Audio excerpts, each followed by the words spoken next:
ওসব টাকা কড়ির কথা এখন রাখো। এই প্রথম তোমার পায়ের ধুলো পড়লো আমার বাড়িতে। একটু আদর যত্নর ব্যবস্থা করি। রূপা, উফ বাপরে বাপ, তুই এখানে? আমি তো তোকে নিচে খুঁজছিলাম।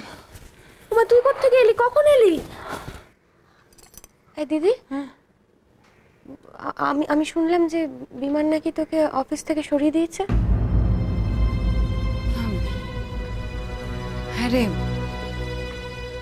সুখেন বাবুর তো অনেক বড় ক্ষতি হয়ে গেল। আমার তো কিছুই হয়নি। আমি সারাদিন নার্সিংহোমেই ছিলাম। আচ্ছা, তোকে তো কতবার ফোন করেছি, তুই কোথায় ছিলিস বলতো? ফোনটা তো ধরবি নাকি? আমাকে ফোন করেছিস? হ্যাঁ। সে কি, দেখি তো। সহ্য। এই মা, আর কি করব বলতো দিদি? কোত্থেকে যে ফোন ধরবো, বাড়িতে যা চলছে না, আমি তোকে আর বোঝাতে পারবো না সত্যি। আলো ফিরলো না কেন? কি রে, বর্দার কি কোনো বাড়াবাড়ি হয়েছে নাকি? না না, অংশুমান বাবু এখন অনেকটাই স্টেবল। অ্যাকচুয়ালি আলোই আমাকে পাঠালো এখানে। তোরা তো খুব টেনশন করছিস, খুব চিন্তা করছিস। আমাকে বললো যে খবরটা দিয়ে দিতে। প্রদীপ যে আলোকে একা ডেকেছে টাকা নিয়ে, সে কথাটা জানানো বোধহয় উচিত হবে না। আমাকে পাওয়ার জন্য এত বড় খেলা খেললেন আপনি? খেলা খেলা খেলা? তাহলে তুমি বুঝে গেছো? একটার পর একটা গুটি সাজিয়ে চলেছেন যাতে যাতে আমাকে এখানে টেনে আনতে পারেন। কি জানো সুন্দরী, ওই শিকারকে না একটু একটু করে তুলতে এত মজা লাগে। সে মজা আমি যে কি করে তোমাকে বোঝাবো আমি নিজেও জানি না। যাকে যাকে ওসব কথা থাক। তুমি আমার বাড়িতে এসেছো, আমার বাড়িতে তুমি এসেছো। আমার এই ঘর পুরো আলো হয়ে গেছে, আলোকিত আলোকিত হয়ে গেছে।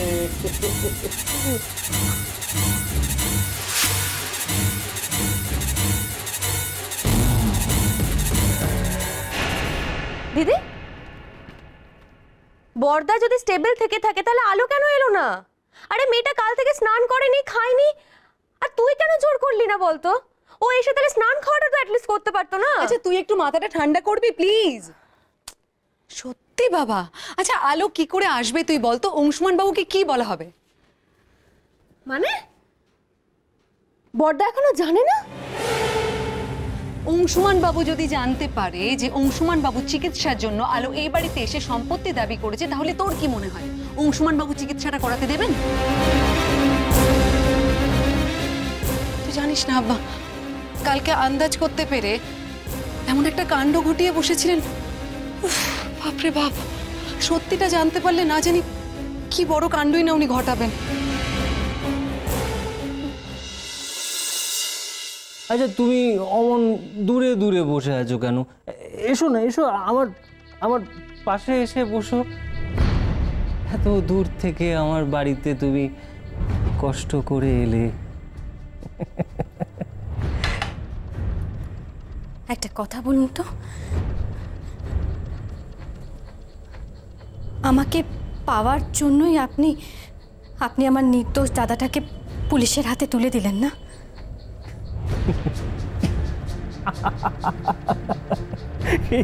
এই কথাটা তুমি এত দিনে বুঝতে পারলে সুন্দরী? আচ্ছা আচ্ছা, এর আগে আমি তোমার যে বুদ্ধির পরিচয় পেয়েছিলাম তাতে তো এটা তোমার অনেক আগেই বোঝা উচিত ছিল। কোথায় গেল সেই বুদ্ধি? আর ওই লোকটা অংশুমান লাহিড়ী, সে সে তোমার কি কদর করবে বলো তো?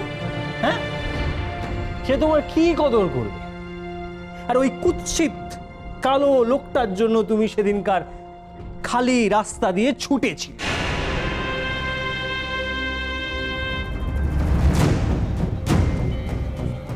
আমার গাড়ির সামনে তোমাকে এনে ফেলেছিল তোমার ভাগ্য।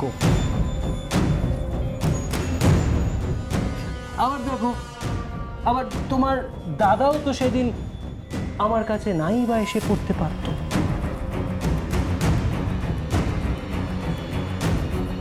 তার ফল কি হলো?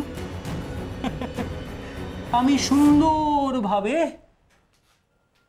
আমার গুটিগুলো সাজিয়ে নিলাম, সে চলে গেল হাজতে, আর তুমি নোটের বান্ডেল নিয়ে চলে এলে আমার বাড়িতে, তাও আবার একা। ছাড়ো ওসব ওসব বাজে কথা ছাড়ো, তার থেকে বরং আমরা একটু ওই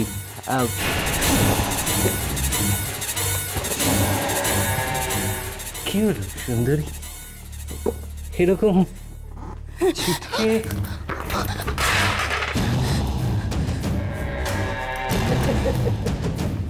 সুন্দরী, এত সহজে তো আমি তোমাকে ছাড়বো না।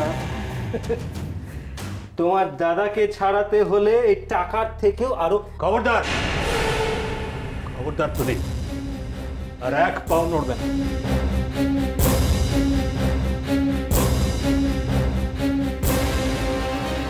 তোমার খেলা এবার শেষ। আবার তোমার দাদাও তো সেদিন আমার কাছে নাই বা এসে পড়তে পারত, কিন্তু এসে পড়ল।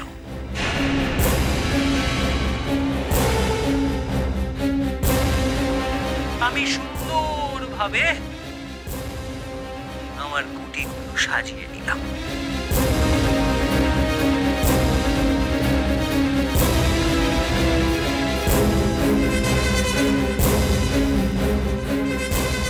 পুলিশ এবার এমনি শৌখিনকে ছেড়ে দেবে। চল মা, খুব শিগগিরই পুলিশ এখানেও আসবে। তোর বোঝাপড়া এবার শেষ হলো।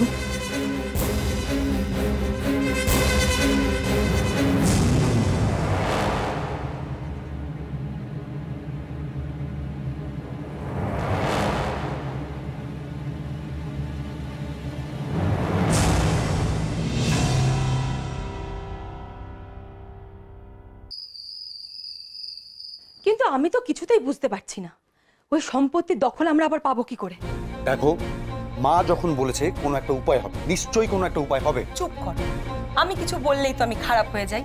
তুমি কি ভাবছো এত কষ্ট করে আলো এই সম্পত্তির দখল নিয়েছে, এত সহজেও ছেড়ে দেবে? ছাড়বে, ছাড়বে দময়ন্তী, কারণ ছাড়তেও বাধ্য হবে। মানে তুমি কি করে এত নিশ্চিত করে বলছো? বলছি কারণ আসল ঘটনাটা আমি একটু আগে শুনে এসেছি নিজের কানে।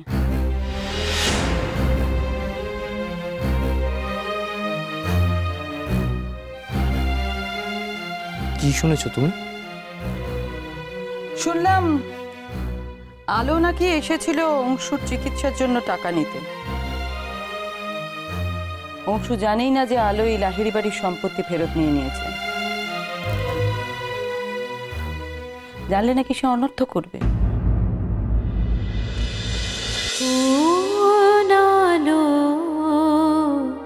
লাগলো চোখে